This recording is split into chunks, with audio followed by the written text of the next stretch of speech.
മനഃപൂർവ്വമായിട്ട് ദൈവത്തിന്റെ ആത്മാവിനെ ഒന്ന് സ്നേഹിച്ചു നോക്കിക്കേ. ഇൻസ്റ്റന്റ് ആയിട്ട് ചില മിറാക്കിളുകൾ നിങ്ങളുടെ മുമ്പിൽ നടക്കുന്നത് നിങ്ങൾക്ക് വ്യക്തമായി കാണാൻ പറ്റും. ഇതുവരെ കൊടുക്കാത്തൊരു ബഹുമാനം ദൈവത്തിന്റെ പരിശുദ്ധാത്മാവിന് മനഃപൂർവ്വം നൽകാൻ ഇച്ചിരി സമയം ഒന്ന് മാറ്റിവെച്ചേ. ജീവിതത്തിൽ ഏറ്റവും ഉത്തരം തേടി നിൽക്കുന്ന വിഷയത്തിന് പെട്ടെന്നൊരു മറുപടി എവിടെ നിന്നോ വന്നു കയറുന്നത് നിങ്ങൾ കാണാം. ഇന്നത്തെ ശുശ്രൂഷ വളരെ വളരെ പ്രധാനപ്പെട്ടതും വിലപ്പെട്ടതുമാണ്. ദൈവത്തിന്റെ പരിശുദ്ധാത്മാവിന് പ്രാധാന്യത കൊടുക്കുന്നതിലൂടെ ജീവിതത്തിൽ പെട്ടെന്നുണ്ടാകുന്ന അനുഗ്രഹങ്ങളെ, മാറ്റങ്ങളെ നമ്മൾ കേൾക്കാൻ പോവുകയാണ്. എല്ലാവരും ഇന്നത്തെ പ്രവചന ദൂതിലേക്ക് വലിയവനായ യേശു ക്രിസ്തുവിന്റെ ആരാധ്യമായ ആ വൻ നാമത്തിൽ സന്തോഷത്തോടുകൂടെ സ്നേഹമാണ്. നിങ്ങൾ ദൈവത്തിന്റെ മന്ദിരമെന്നും ദൈവത്തിന്റെ ആത്മാവ് നിങ്ങളിൽ വസിക്കുന്നുവെന്നും നിങ്ങൾ അറിയുന്നില്ലയോ? ധന്യനായ പൗലോസ് ശ്ലീഹ വിശുദ്ധ കൊരിന്ത്യർ സഭയ്ക്ക് എഴുതിയ 1-ാം ലേഖനത്തിന്റെ 3-ാം അധ്യായം 16-ാം വചനമാണിത്. പ്രസ്തുത തിരുവെഴുത്ത് നമ്മളോട് പറയാൻ ആഗ്രഹിക്കുന്ന, അതിന്റെ ഹൃദയം തുറക്കുമ്പോൾ അവിടെ നിന്നും നമുക്ക് വെളിപ്പെട്ട് കിട്ടണമെന്ന് പരിശുദ്ധാത്മാവ് ഉദ്ദേശിക്കുന്ന കുറേയധികം തിരുവഴുത്തിന്റെ രഹസ്യങ്ങളുണ്ട്. അതിലേറ്റവും പ്രധാനപ്പെട്ട ഒരു വാക്ക്, നിങ്ങൾ എന്ന് പറയുന്ന വ്യക്തി കേവലം നിങ്ങളുടെ ശരീരം, നിങ്ങളുടെ മനസ്സ്, നിങ്ങളുടെ ആത്മാവ് ഇതൊക്കെ നിങ്ങളിൽ മാത്രം ഉടമസ്ഥതപ്പെടുന്നൊരു കാര്യമല്ല. അതിനതീതമായി അതിന് മറ്റൊരു ഉടമസ്ഥൻ കൂടിയുണ്ട്. ഇത്ര മനോഹരമായി നമ്മുടെ ശരീരങ്ങളെയും നമ്മുടെ മനസ്സിനെയും നമ്മുടെ ആത്മാവിനെയും അണിയിച്ചൊരുക്കിയ ദൈവപ്രവൃത്തിയുടെ പ്രേരണ ഒരു നാൾ പരിശുദ്ധാത്മാവൻ ഇതിൽ വന്ന് സന്തോഷത്തോടെ ജീവിക്കാൻ കഴിയണമെന്നുള്ള ആഗ്രഹം മുന്നിൽ വെച്ചാണ് ദൈവമേ ഉടലിനെ, ദൈവമേ ജീവിതത്തെ ഇങ്ങനെ ചിട്ടപ്പെടുത്തിയെടുത്തതെന്ന് ദൈവവചനം നമ്മളോട് പറയുന്നു. ചുരുക്കത്തിൽ ഇന്ന് ആ ഒരു ദൈവ ഇഷ്ടത്തിന് വിപരീതമായി പലരും തങ്ങളുടെ ശരീരങ്ങളെ മലിനമായി ഒട്ടും വൃത്തിയില്ലാത്ത നിലയിൽ കൊണ്ടു നടക്കുന്നുണ്ട്. അതെന്താ അതിന്റെ പറഞ്ഞതിന്റെ അർത്ഥം എന്നുള്ളത് ഒറ്റ വാക്കിൽ പറയാം. വിശുദ്ധ ബൈബിളിന്റെ ഭാഷയിൽ വിശുദ്ധി എന്ന വാക്കിന് നൽകപ്പെടുന്ന ഒരു ഏറ്റവും വലിയ ഡിവൈൻ മീനിങ് ആണ് വൃത്തി അഥവാ വിശുദ്ധി എന്ന് പറയുന്നത്. അതായത് ഒരു മനുഷ്യ ശരീരത്തിലെ ശുദ്ധി പോലെ തന്നെ ദൈവത്തെ സംബന്ധിച്ചിടത്തോളം ദൈവം ഇഷ്ടപ്പെടുന്ന ആ ഒരു വെടിപ്പായ അവസ്ഥയ്ക്ക് പറയുന്ന പേരാണ് വിശുദ്ധി എന്ന് പറയുന്നത്. അപ്പോൾ ഒരു മനുഷ്യൻ തന്റെ ആത്മാവിനെയും മനസ്സിനെയും ശരീരത്തെയും ദൈവത്തിന്റെ പരിശുദ്ധാത്മാവിന് സന്തോഷപൂർവ്വം ജീവിക്കാൻ കഴിയുന്ന വിധത്തിൽ വിശുദ്ധമായി പരിപാലിക്കേണ്ടതായിട്ടുണ്ട്. നല്ല നീറ്റ് ആൻഡ് ക്ലീൻ ആയിരിക്കുന്ന ഒരു റൂമിൽ ഇരിക്കുന്നതും അലങ്കോലപ്പെട്ട് കിടക്കുന്ന ഒരു റൂമിനകത്ത് ഇരിക്കുന്നതും തമ്മിൽ വ്യത്യാസമുണ്ടല്ലോ. നിരന്നു വാരി കിടക്കുന്ന വീട്ടിൽ കയറിയാൽ തന്നെ നമുക്കൊരു മാനസിക അസ്വസ്ഥതയാണ്. അതുപോലെ തന്നെയാണ് വൃത്തിയില്ലാത്ത, വിശുദ്ധിക്ക് വിധേയപ്പെടാത്ത ഒരു മനുഷ്യ മനസ്സിന്റെ ശരീരത്തിന്റെ ഒരു പശ്ചാത്തലത്തിൽ ഒരു മനുഷ്യനിൽ പരിശുദ്ധാത്മാവ് ജീവിക്കാൻ കടന്നു വരുമ്പോൾ ദൈവത്തിന്റെ ആത്മാവിനുണ്ടാകുന്ന ആ ഒരു ഇറിറ്റേഷനും അതുപോലെയാണ്. അതുകൊണ്ട് നമ്മുടെ ശരീരങ്ങളെ മലീമസമാക്കുന്ന ഒന്നും നമ്മളിൽ കടന്നുകൂടാൻ അനുവദിക്കരുത് എന്ന് ദൈവവചനം നമ്മളോട് പറയുന്നു.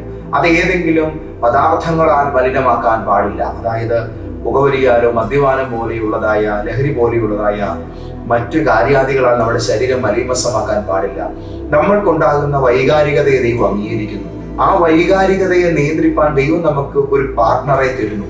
ആ പാർട്ട്ണറുമായിട്ട് നമുക്കൊരു വിശുദ്ധ ലൈംഗികതയാകാം. എന്നാൽ അതിനതീതമായിരിക്കുന്ന മറ്റ് നിലകളിലേക്ക് അത് പരിധികൾ വിട്ടു പോകുന്ന ഒരു നിലയെ ദൈവം അംഗീകരിക്കുന്നില്ല. അതുകൊണ്ട് തന്നെ കിടപ്പറയുടെ ആ ഒരു മാന്യതയും ദൈവം അംഗീകരിക്കുന്നു. അതിന് പുറത്തുള്ളതായ യാതൊരുവിധ ബന്ധങ്ങളെയും ദൈവവചനം അക്സെപ്റ്റ് ചെയ്യുന്നുമില്ല. അതുകൊണ്ട് തന്നെ ഒരു മനുഷ്യന്റെ വൈകാരിക തലത്തിൽ പോലും അവരുടെ അച്ചടക്കവും ഒരു മാന്യതയും നിലനിർത്തേണ്ടതിന്റെ പ്രാധാന്യതയും ഇതിൽ തന്നെ നമുക്ക് മനസ്സിലാക്കാൻ കഴിയും. അപ്പോൾ ശരീരത്തിന്റെ സംശുദ്ധിയും മനസ്സിന്റെ സംശുദ്ധിയും, അപ്പോൾ തന്നെ മനസ്സിന്റെ സംശുദ്ധി കേവലം വികാരപരം മാത്രമാണോ? അല്ല, അതിനതീതമായിരിക്കുന്ന മറ്റു ചില കാര്യങ്ങൾ കൂടിയുണ്ട്. എന്താണത്?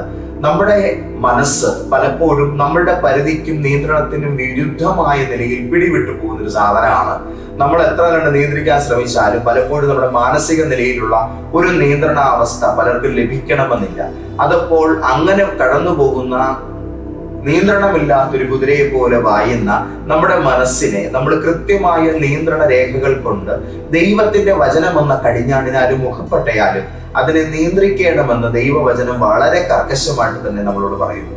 അതിന്റെ കാരണം ഇത് ഡിസോർഡർ ആയി പോകാതെ, അലങ്കോലപ്പെട്ടു പോകാതെ അതിന്റെ വെടിപ്പിലും വൃത്തിയിലും നിലനിൽക്കേണ്ടതിന്റെ പ്രാധാന്യതയാലാണ് പരിശുദ്ധാത്മാവ് തിരുവചനത്തിലൂടെ താൻ ഇഷ്ടപ്പെടുന്ന ഒരു മനുഷ്യ ശരീരം, ഒരു മനുഷ്യ ജീവിതം, സ്വഭാവം, ഇതിന്റെ പരിച്ഛേദനം എങ്ങനെ ആയിരിക്കണം എന്നത് ഇങ്ങനെ വെളിപ്പെടുത്തുന്നത്. അപ്പോൾ നമ്മുടെ ബന്ധങ്ങളിലും ഇടപാടുകളിലും നമ്മുടെ മനോവിചാരങ്ങളിലും എല്ലാം നമുക്ക് പരിശുദ്ധാത്മാവിനെ സന്തോഷിപ്പിക്കുന്ന ഒരു നിലയെ ഒന്ന് സ്വീകരിക്കാനുള്ള ഒരു ശ്രമം ഇന്നു മുതൽ കർത്താവിൽ ആശ്രയിച്ച് നമുക്ക് തുടങ്ങാം. ഇന്ന് ഒരു പക്ഷേ നമ്മൾ നമ്മുടെ തന്നിഷ്ടങ്ങളിൽ മാത്രം നിലനിന്നിരുന്നത് ആണ് നമ്മുടെ ജീവിതമെങ്കിൽ നമുക്ക് അല്പം കൂടി ഒന്ന് ഡീപ്പായിട്ട് ചിന്തിക്കാം. ഞാൻ മാത്രമല്ല, എൻ്റെ കൂടെ ഒരാളുണ്ട്. നമ്മളൊരു വിവാഹം കഴിക്കുന്ന സമയത്ത് നമുക്കുണ്ടാകുന്ന ഒരു ഉത്തരവാദിത്വ ബോധം എന്താണ്? ഞാൻ മാത്രം ഒറ്റത്തടിയായിട്ട് നടന്നിരുന്നു ഇത്രയും കാലം. എനിക്ക് ഏതെങ്കിലും സമയത്ത് വീട്ടിൽ വന്നാൽ മതിയായിരുന്നു. ഒരു ആൺകുട്ടി എന്ന നിലയിൽ ഞാൻ എൻ്റെ അവസ്ഥയെ പറഞ്ഞു. ഏതെങ്കിലും സമയത്ത് എനിക്ക് വീട്ടിൽ വന്നാൽ മതിയായിരുന്നു. എനിക്ക് എൻ്റെ ഫ്രണ്ട്സിന്റെ കൂടെ സമയം ചെലവഴിക്കാൻ ധാരാളം സമയമുണ്ടായിരുന്നു. കളിക്കാൻ പോയാൽ എനിക്കൊരു സമാധാനപരമായി എനിക്ക് തൃപ്തി വരുവോളം എനിക്ക് പോയി കളിച്ച് ചിരിച്ച് സന്തോഷിച്ച് വരാനുള്ള സാഹചര്യം ഉണ്ടായിരുന്നു. ഒരു യാത്ര പോയാൽ ഇന്ന് ഞാൻ വരുന്നില്ല, അല്ലെങ്കിൽ ഇന്ന് ഞാൻ എത്തില്ല എന്ന് പറഞ്ഞാലും വീട്ടിലൊരു കിടന്നുറങ്ങിക്കോളും. പക്ഷെ അങ്ങനെയൊക്കെയുള്ളതായ പരിതസ്ഥിതികൾ അങ്ങ് മാറി വിവാഹം കഴിഞ്ഞ ശേഷം നമ്മളെ കാത്തിരിക്കാൻ ഒരാളുണ്ട്. അതിന് മുമ്പ് ഇല്ലെന്നുള്ളതല്ല പറയുന്നതിന്റെ അർത്ഥം. നമ്മളെ മാത്രം കൂടുതലായി ഡിപ്പെൻഡ് ചെയ്ത് നിൽക്കുന്ന ഒരാൾ നമ്മുടെ ലൈഫിലേക്ക് കടന്നു വരികയാണ്. അപ്പോൾ ഒരു തീരുമാനം എടുക്കേണ്ടി വരുന്ന സാഹചര്യത്തിൽ നമ്മൾ അദ്ദേഹത്തിന്റെ അഭിപ്രായം കൂടെ മാനിക്കും. ഇത് അദ്ദേഹത്തിന് ബുദ്ധിമുട്ടുണ്ടാക്കുന്നതാണോ എന്ന നിലയിൽ നമ്മുടെ ഒപ്പമുള്ള ഒരാളെ കൂടെ നമ്മൾ പരിഗണിക്കുന്നത് പോലെയാണ് യേശു ക്രിസ്തുവിലുള്ള ജീവിതം നാം ആരംഭിച്ചു കഴിയുമ്പോൾ പരിശുദ്ധാത്മാവിനെ പരിഗണിക്കുന്ന ഒരു മനോഭാവത്തിലേക്ക് നമ്മൾ എത്തുന്നത്. അതുവരെ നമ്മൾ നമ്മുടെ തന്നിഷ്ടത്തിന് ഓടിയ ഒരു വ്യക്തിയാണെങ്കിൽ അവിടെ നിന്ന് അതൊക്കെ ഒന്ന് മാറിയിട്ട് പകരം പരിശുദ്ധാത്മാവ് എന്ന് പറയുന്ന ഏറ്റവും ബഹുമാനിക്കപ്പെടേണ്ടതും സ്നേഹിക്കപ്പെടേണ്ടതുമായ ഒരാൾ എൻ്റെ കൂടെയുണ്ട്. ദൈവത്തിന്റെ ആത്മാവിനെ എനിക്ക് നന്നായിട്ട് കെയർ ചെയ്യേണ്ടതായിട്ടുണ്ട്. പരിശുദ്ധാത്മാവ് എന്നെ കെയർ ചെയ്യും. അപ്പോൾ തന്നെ എനിക്കും പരിശുദ്ധാത്മാവ് എന്ന് പറഞ്ഞാൽ അത്രത്തോളം സ്നേഹമാണ്. ഞാൻ അത്രത്തോളം പ്രാധാന്യതയും വ്യക്തിബന്ധവും കൽപ്പിച്ചു കൊടുക്കേണ്ടതായിട്ടുണ്ട്. ഞാൻ ഈ ചെയ്യുന്ന കാര്യങ്ങൾ ഇതൊക്കെ ദൈവത്തിന്റെ ആത്മാവിനെ വേദനിപ്പിക്കുമോ? കർത്താവിന് ഇത് ഇഷ്ടമാകുമോ? പരിശുദ്ധാത്മാവിനെ ഇത് ദുഃഖിപ്പിക്കുമോ? എന്നൊക്കെയുള്ളൊരു ചിന്ത നമ്മുടെ മനസ്സിലേക്ക് ഉടലെടുക്കാൻ തുടങ്ങും. ഒരുപക്ഷെ ആ ചിന്ത വന്നു എന്നതിന്റെ പേരിൽ ആരും ഒറ്റയടി പെർഫെക്റ്റ് ആകില്ല. പക്ഷെ ആ ഒരു തോന്നലൊക്കെ നമ്മുടെ മനസ്സിലേക്ക് വരുന്നത് തന്നെ നമ്മുടെ ഉള്ളിൽ ദൈവത്തോട് ഒരു നിരുപാധികമായ സ്നേഹമുണ്ട് എന്നതിന്റെ തെളിവായിട്ടാണ്. ആ സ്നേഹത്തെ, ആ ഒരു ഇടപെടലിനെ കർത്താവ് വളരെ വിലപ്പെട്ടതായിട്ട് തന്നെ പരിഗണിക്കുന്നു എന്നുള്ളതാണ്. നമ്മൾ മാറാൻ തയ്യാറാണെങ്കിൽ നമ്മളെ ഏത് ലെവലിൽ വേണമെങ്കിലും രൂപാന്തരപ്പെടുത്താൻ ഹോളി സ്പിരിറ്റ് റെഡിയാണെന്നേ. നമ്മൾ ഓക്കെ ആണെങ്കിൽ പരിശുദ്ധാത്മാവ് ഡബിൾ ഓക്കെ ആയിട്ട് തന്നെ നമ്മുടെ കൂടെ നിൽക്കുമെന്ന് ഞാൻ എപ്പോഴും പറയാറുണ്ട്. നമ്മൾ ഒരു ചുവട് വെച്ചാൽ നമ്മുടെ കൂടെ 10 ചുവട് വെക്കാൻ ദൈവത്തിന്റെ ആത്മാവ് തയ്യാറാണ്. കർത്താവിന്റെ ദാസൻ റൈനാഡ് ബോംഗെ പറഞ്ഞു ഒരു കോട്ട് ഞാൻ ഇത്തരത്തിൽ പറയാം: ദൈവം നടക്കുന്നവന്റെ കൂടെ കൂടുതൽ നടക്കും, ദൈവം ഓടുന്നവന്റെ കൂടെ കൂടുതലായിട്ട് ഓടും. ഒന്നും ചെയ്യാത്തവന്റെ കൂടെ മാത്രം ദൈവം ഇരിക്കാൻ താല്പര്യപ്പെടുന്നില്ല. നിങ്ങൾ എന്തെങ്കിലും ചെയ്യൂ, ദൈവം കൂടുതൽ നിങ്ങൾക്ക് വേണ്ടി ചെയ്യുന്നത് കാണാൻ കഴിയുമെന്ന് ആ ദൈവദാസൻ പറയുകയുണ്ടായി. നമുക്കപ്പോൾ നമ്മുടെ ജീവിതത്തിൽ പരിശുദ്ധാത്മാവിനെ കൂടുതൽ പരിഗണിക്കുന്ന ഒരു മനോഭാവത്തിലേക്ക് ഇന്നത്തെ ഈ ഒരു ദിവസം ഒന്ന് മാറാൻ തയ്യാറാക്കാം. ഇന്നു മുതൽ നമുക്ക് സിസ്റ്റമാറ്റിക് ആയിട്ട് ഞാനെന്ന് പറയുന്ന വ്യക്തി എന്നിൽ മാത്രം നിലനിൽക്കുന്ന ഒരാളല്ല, എന്നിൽ പരിശുദ്ധാത്മാവ് കൂടിയുണ്ട്. ഞാൻ ഓർക്കുന്നുണ്ട്, എൻ്റെ ഒരു ബന്ധു ഒരു കുഞ്ഞിനെ ഉദരത്തിൽ കൺസീവ് ആയി കഴിഞ്ഞ ആ സമയത്ത് വളരെ സങ്കടകരമായ ഒരു സാഹചര്യത്തിലൂടെ കടന്നുപോയി. ആ സാഹചര്യത്തിലൂടെ കടന്നുപോയി കഴിഞ്ഞപ്പോഴേക്കും അതിനെ കിട്ടുമോ ഇല്ലയോ എന്ന് പോലും നമുക്ക് പറയാൻ പറ്റാത്ത വിധത്തിലുള്ളതായ ബുദ്ധിമുട്ടുള്ള കടന്നുപോയി. ആ സമയത്ത് പ്രാർത്ഥിക്കണം, ഈ ഒരു തലമുറയെ വേണമെന്നുള്ളതായ ഒരു അവസ്ഥയിൽ ആ കുഞ്ഞിനു വേണ്ടി വളരെ ശക്തമായിട്ട് പ്രാർത്ഥിച്ചു. ആരോഗ്യമുള്ള അനുഗ്രഹിക്കപ്പെട്ടൊരു പൈതലിനെ കിട്ടി. പക്ഷെ ആ ഒരു കൺസീവ് ആയ സമയം തൊട്ട് എത്രത്തോളം ബുദ്ധിമുട്ട് ആ പെൺകുച്ച് സഹിച്ചു എന്നുള്ളത് എനിക്കറിയാം. എത്രമാത്രം വേദനയുടെയും എത്രമാത്രം തീവ്രമായ യാതനകളിലൂടെയുമാണ് അവൾ ആ കാര്യങ്ങളിൽ കടന്നുപോയത്. ഒരു കുഞ്ഞ് വേണമെന്നുള്ളതായ ആഗ്രഹം, ആ സ്വപ്നം അത് യാഥാർത്ഥ്യമാക്കണമെങ്കിൽ ചെറിയ വില കൊടുത്താൽ പോരാ എന്നുള്ളത് അവർക്ക് നന്നായിട്ട് തന്നെ അറിയാമായിരുന്നു. കല്യാണം കഴിഞ്ഞ് കുറെ നാളുകളായി ഒരു തലമുറ ഇല്ലാതിരുന്നിട്ടുണ്ടാകുന്ന ഒരു കൺമണിയാണ്. ദൈവകൃപയാൽ ആ പൈതലിനെ കരങ്ങളിൽ ലഭിച്ചതോടുകൂടി ആ സന്തോഷം പൂവണിഞ്ഞു. പക്ഷെ ഒരു കുഞ്ഞുടെ ഉള്ളിലുണ്ട് എന്നറിയുമ്പോൾ ഒരു പെൺകുട്ടിക്ക് ഉണ്ടാകുന്ന ഒരു മാനസികമായിരിക്കുന്ന പക്വത, അതുവരെ അവൾ ഓടിച്ചാടി നടന്നിരുന്നവളാണെങ്കിൽ ആ ഒരു നിമിഷം മുതൽ അവൾ അല്പം കൂടെ കാര്യഗൗരവമായി തന്റെ ശരീരത്തെ വിലയിരുത്തുകയും കിടക്കുമ്പോഴും ഇരിക്കുമ്പോഴും എഴുന്നേൽക്കുമ്പോഴും ഒക്കെ എത്രത്തോളം തന്നെത്താൻ സൂക്ഷിച്ചാണ് ചെയ്യുന്നത്. ഞാൻ ഓർക്കുന്ന എൻ്റെ 2 കുഞ്ഞുങ്ങൾ ഉണ്ടാകുന്ന സമയത്ത് എൻ്റെ ഭാര്യയെ എത്രത്തോളം ഞാൻ കെയർ ചെയ്യാൻ ശ്രമിച്ചിരുന്നു എന്നുള്ളത്. കാരണം നമ്മളുടെ ജീവിതത്തിൽ ഇതുവരെ നമ്മൾ മാത്രമേ ഉണ്ടായിരുന്നുള്ളൂ എങ്കിൽ ഇപ്പോൾ അങ്ങനെയല്ല, ഒരാളുടെ കടന്നു വരികയാണ്. മറ്റൊരാൾക്ക് കൂടെ നമ്മുടെ ശരീരം നമ്മൾ കൊടുക്കുകയാണ്. അപ്പോൾ ഗർഭധാരണം നമ്മളെ പഠിപ്പിക്കുന്നത്, വിവാഹം നമ്മളെ പഠിപ്പിക്കുന്നത് ബന്ധങ്ങളുടെ മൂല്യമാണ്. ആ ബന്ധങ്ങളുടെ മൂല്യത്തിനകത്തേക്കാണ് പരിശുദ്ധാത്മാവ് കടന്നു വരുന്നത്. പരിശുദ്ധാത്മാവ് കടന്നു വന്നു കഴിയുമ്പോൾ എന്താ അതിന്റെ അർത്ഥം? ഞാൻ നിന്റെ വീട്ടിൽ ഒരിക്കലും ഒരു അനാഥനാകാൻ വേണ്ടിയല്ല ക്രിസ്റ്റി വരുന്നത്.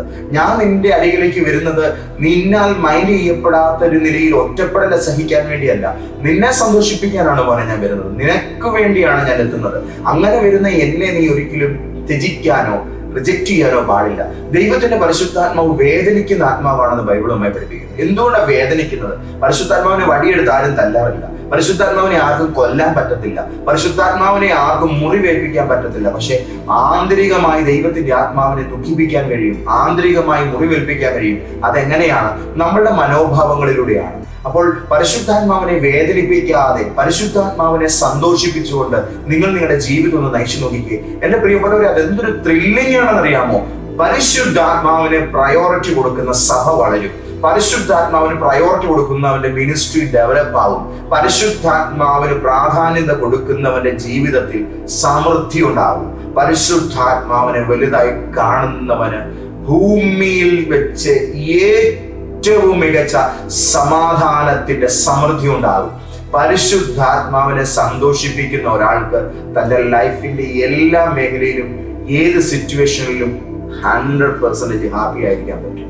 ഞാനിത് എക്സ്പീരിയൻസ് ചെയ്യുന്നൊരു കാര്യമായതുകൊണ്ടാണ് പറഞ്ഞത്. എൻ്റെ ചർച്ചിലെ ശുശ്രൂഷകരോട് ഞാൻ പറയാം, ഞാനല്ല നമ്മുടെ ചർച്ചിലെ സീനിയർ പാസ്റ്റർ, നമ്മുടെ സഭയിലെ സീനിയർ പാസ്റ്റർ ഹോളി സ്പിരിറ്റ് ആണ്. നമ്മളെല്ലാം അദ്ദേഹത്തിന്റെ അസോസിയേറ്റ്സ് മാത്രമാണ്. കാരണം ദൈവത്തിന്റെ ആത്മാവില്ലെങ്കിൽ പിന്നെ ഒന്നുമില്ലെന്നേ. ദാവീദ് രാജാവ് ഒരിക്കൽ ദൈവത്തോട് പറഞ്ഞു, എന്നെ അവനെ എടുത്തു, പക്ഷെ ഒന്ന് മാത്രം എടുക്കരുത്, അങ്ങയുടെ പരിശുദ്ധാത്മാവിനെ മാത്രം എന്നിൽ എടുക്കരുത്. എനിക്ക് കൈകൊട്ടാനോ അന്യഭാഷ പറയാനോ ഇങ്ങനെയൊക്കെയുള്ള കാര്യങ്ങൾക്ക് വേണ്ടി ഒന്നും അല്ലെന്ന് എനിക്ക് ദൈവത്തിന്റെ ആത്മാവ് വന്നേക്കുന്നത്. എൻ്റെ ലൈഫിന്റെ ഏറ്റവും കാര്യങ്ങളിലും എന്നോട് ഏറ്റവും ക്ലോസ്ഡ് ആയിരിക്കുന്ന, എന്നെ ഏറ്റവും കൂടുതൽ മനസ്സിലാക്കുന്ന എൻ്റെ ഏറ്റവും വലിയ ആത്മമിത്രമാണ് ദൈവത്തിന്റെ പരിശുദ്ധാത്മാവ്. അത്രത്തോളം ചേർന്നിരിക്കുന്ന ഒരാൾ എത്രത്തോളം പരിഗണിക്കാം, എത്രത്തോളം സ്നേഹിക്കാം, അത്രത്തോളം സ്നേഹിക്കാൻ നമുക്ക് കഴിയണം. നിങ്ങൾ ദൈവത്തിന്റെ മന്ദിരമാണ്. ദൈവത്തിന്റെ ആത്മാവ് നിങ്ങളിലാണ് വസിക്കുന്നതെന്ന് നിങ്ങൾ അറിയുന്നത്. ഈ ദൂത് കൊണ്ട് കർത്താവ് നിങ്ങളെ അനുഗ്രഹിക്കട്ടെ. നിരവധി പ്രശ്നങ്ങളിൽ വലയുന്നവരിൽ തന്നെ കേൾക്കുന്നുണ്ടെന്ന് എനിക്കറിയാം. അത് ഫിനാൻഷ്യൽ ക്രൈസിസും ജീവിത പ്രയാസങ്ങളും മറ്റ് പുറത്തൊരാളോട് പറയാൻ പറ്റാത്ത വിധത്തിലുള്ളതായ സങ്കടങ്ങൾ പോലും ചുമന്നുകൊണ്ട് ഇന്നലെ കേൾക്കുന്നവർ, നിങ്ങൾക്കെല്ലാം ഒറ്റ വാക്കിൽ ഉത്തരമേ തരാനുള്ളൂ. നിങ്ങൾ ഇന്നൊരു തീരുമാനമെടുക്കും. ആ തീരുമാനം ഇതായിരിക്കും, ഞാൻ ഇന്ന് തൊട്ട് ദൈവത്തിന്റെ പരിശുദ്ധാത്മാവിനെ സന്തോഷിപ്പിക്കും. ഹോളി സ്പിരിറ്റിന് വേദന വരുന്ന ഒന്നും ഞാൻ ചെയ്യില്ല. ദൈവത്തിന്റെ ആത്മാവിനെ എൻ്റെ ഈ സിറ്റുവേഷനിൽ സന്തോഷിപ്പിച്ച് നിർത്തുന്നതിൽ ഞാൻ ജാഗ്രത പുലർത്തും. ഈ ഒറ്റ ഡിസിഷൻ മതി. ചെങ്കടൽ പിളരുന്നത് പോലെയുള്ള മിറാക്കിൾ നിങ്ങളുടെ മുമ്പിൽ സംഭവിക്കുന്നത് വ്യക്തമായി തന്നെ കാണാം. ഞാൻ പരിശുദ്ധാത്മാവിനെ സന്തോഷിപ്പിക്കുമെന്ന് തീരുമാനിച്ചു നോക്കിക്കേ. എന്നിട്ട് സ്വയം ദൈവാത്മാവുമായിട്ട് കണക്റ്റഡ് ആകാൻ വേണ്ടി ഒന്ന് ട്രൈ ചെയ്തേ. നിങ്ങൾ ഇന്നു വരെ അനുഭവിക്കാത്ത നന്മകൾ, പുതുവഴികൾ, സന്തോഷകരമായിരിക്കുന്ന സാധ്യതകൾ നിങ്ങളെ തേടി ഇങ്ങോട്ട് വരാൻ പോവാം. ഇത് നിങ്ങൾ കാണും. ഞാൻ ഇന്നത്തെ ഈ ദൂത് ഇവിടെ അവസാനിപ്പിക്കുക. നിങ്ങൾ നിങ്ങളുടെ സ്ഥാപനത്തിൽ ഇരുന്നുകൊണ്ട് പരിശുദ്ധാത്മാവിനെ സ്നേഹിച്ചു. അവിടെ ഓൾറെഡി കച്ചവടം കയറിക്കോളൂ. നിങ്ങൾ നിങ്ങളുടെ പഠിക്കുന്ന സ്ഥാപനത്തിലിരുന്ന് പരിശുദ്ധാത്മാവിനെ സ്നേഹിച്ചിട്ട് നിങ്ങളുടെ ക്ലാസ്സിൽ നിങ്ങൾ ശ്രദ്ധിച്ചു തുടങ്ങി. നിങ്ങളുടെ വിദ്യാഭ്യാസ നിലവാരം ഉയരും. നിങ്ങൾ പഠിക്കാനിരിക്കുമ്പോൾ നിങ്ങളുടെ തൊട്ടരികിൽ പരിശുദ്ധാത്മാവിനെ സ്തുതിച്ചു പ്രാർത്ഥിച്ചിട്ട് നിങ്ങൾ പഠിക്കാൻ തുടങ്ങി. നിങ്ങളുടെ ബുദ്ധിശക്തി അപാരമായിരിക്കും. കാരണം അദ്ദേഹമാണെന്ന് ജ്ഞാനത്തിന്റെ, പരിജ്ഞാനത്തിന്റെ, ആലോചനയുടെ, വിവേകത്തിന്റെ ആത്മാവ്. എങ്ങനെയുണ്ട്? അപ്പോൾ ദൈവത്തിന്റെ പരിശുദ്ധാത്മാവ് കൂടെയുണ്ടെങ്കിൽ എല്ലാം ഓക്കെയാണ്. നിങ്ങൾ ദൈവത്തിന്റെ മന്ദിരമാണ്. നിങ്ങളുടെ മാത്രം മന്ദിരമല്ല, ദൈവത്തിന്റെ പരിശുദ്ധാത്മാവ് നിങ്ങളിൽ വസിക്കുന്നു. ഈ ഉറപ്പ്, ഈ യാഥാർത്ഥ്യം നിങ്ങളുടെ കൂടെ ഇരിക്കട്ടെ. പ്രാർത്ഥിക്കാൻ, ദൈവത്തിന്റെ ആത്മാവിനോട് കൂടുതലായിട്ട് ഒട്ടി നിൽക്കാനുള്ള കൊതി നിങ്ങളുടെ അകത്ത് ഇതിനോടകം നിറഞ്ഞു എന്ന് ഞാൻ ആത്മാവിൽ മനസ്സിലാക്കുന്നു. ജീവിതത്തിലൊരു ഭയങ്കരമായിരിക്കുന്ന തുടക്കമാണ്. വലിയൊരു ബ്രേക്ക് ത്രൂ നമ്മുടെ മേലെ ആരംഭിക്കുന്നതിൻ്റെ തുടക്കമാണിത്. അതിനെ സന്തോഷത്തോടുകൂടെ സ്വീകരിച്ച് അതിനെ ആഹ്ലാദപൂർവ്വം ടേസ്റ്റ് ചെയ്തിട്ടുണ്ട് കേട്ടോ. പിതാവേ, ഇന്നത്തെ ദൂത് കേൾക്കുന്ന എൻ്റെ കൂടെ പ്രാർത്ഥിക്കുന്ന എല്ലാ ദൈവമക്കൾക്കായിട്ടും സ്തോത്രം. ഇവരുടെ ജീവിതത്തിൽ ഇന്നു മുതൽ ഇവർ പരിശുദ്ധാത്മാവിനെ ആരാധിക്കുന്ന, ബഹുമാനിക്കുന്ന, ഏറ്റവും കൂടുതൽ വിലപ്പെട്ടവനായി കാണുന്ന ഒരു തലത്തിലായി തീരട്ടെ. ഞങ്ങൾക്ക് ഏറ്റവും ബഹുമാനിനും ഞങ്ങളെ ഏറ്റവും കൂടുതൽ സ്നേഹിക്കുന്നവനുമായി ഞങ്ങളുടെ യേശു ഞങ്ങൾക്ക് നൽകിയ ഏറ്റവും വിലപ്പെട്ട സമ്മാനമേ, പ്രാണന്റെ പ്രാണൻ, ജീവന്റെ ജീവൻ, എൻ്റെ പൊന്നു പരിശുദ്ധാത്മാവായ ദൈവമേ, എൻ്റെ ഏറ്റവും ബഹുമാനം നിറഞ്ഞ കർത്താവേ, ശരിക്കും ഞാൻ അങ്ങേ സ്നേഹിക്കുന്നു. I love you so much. എനിക്ക് ഒത്തിരി ഇഷ്ടമാണ് അങ്ങേ. ഇന്ന് അങ്ങയുടെ കൂടെ ആയിരിക്കട്ടെ. ദൈവാത്മാവേ, ആരാധന അങ്ങയോട് ചേർന്നിരിക്കട്ടെ. ഇന്നെൻ്റെ പ്രിയപ്പെട്ടവർക്ക് വേണ്ടതെല്ലാം കൊടുക്കണമേ. യേശുവിൻ നാമത്തിൽ തന്നെ. ആമേൻ, ആമേൻ. കഴിഞ്ഞ ദിവസം ഞാൻ എഴുതിയൊരു ഗാനം, പരിശുദ്ധാത്മാവിനുള്ള സ്നേഹത്തിൽ കൂടുതൽ ആഴങ്ങളിലേക്ക് ഇറങ്ങാനുള്ള കൊതിയാണ് ഈ പ്രാർത്ഥന. ഈ ഗാനം കേട്ട് നമുക്ക് ദൈവത്തിന് നന്ദി പറയും. ഞായറാഴ്ച കോട്ടയത്ത്, വെള്ളിയാഴ്ചയും ഞായറാഴ്ചയും കോട്ടയത്ത് MK ടവറിൽ, ലോഗോസ് ജംഗ്ഷനുള്ള MK ടവറിൽ നടക്കുന്ന വിശുദ്ധ ശുശ്രൂഷകളിലേക്ക് ഞാൻ നിങ്ങളെ ക്ഷണിക്കുന്നു. കർത്താവ് നിങ്ങളെ ധാരാളമായി അനുഗ്രഹിക്കട്ടെ. ഇപ്പോൾ തന്നെ ലൈക്ക് ചെയ്യുക, എല്ലാവർക്കും ഷെയർ ചെയ്യുക. പിതാവായ ദൈവത്തിൻ്റെ സ്നേഹം, യേശു ക്രിസ്തുവിൻ്റെ കൃപയും പരിശുദ്ധാത്മാവിന്റെ നിങ്ങളുടെ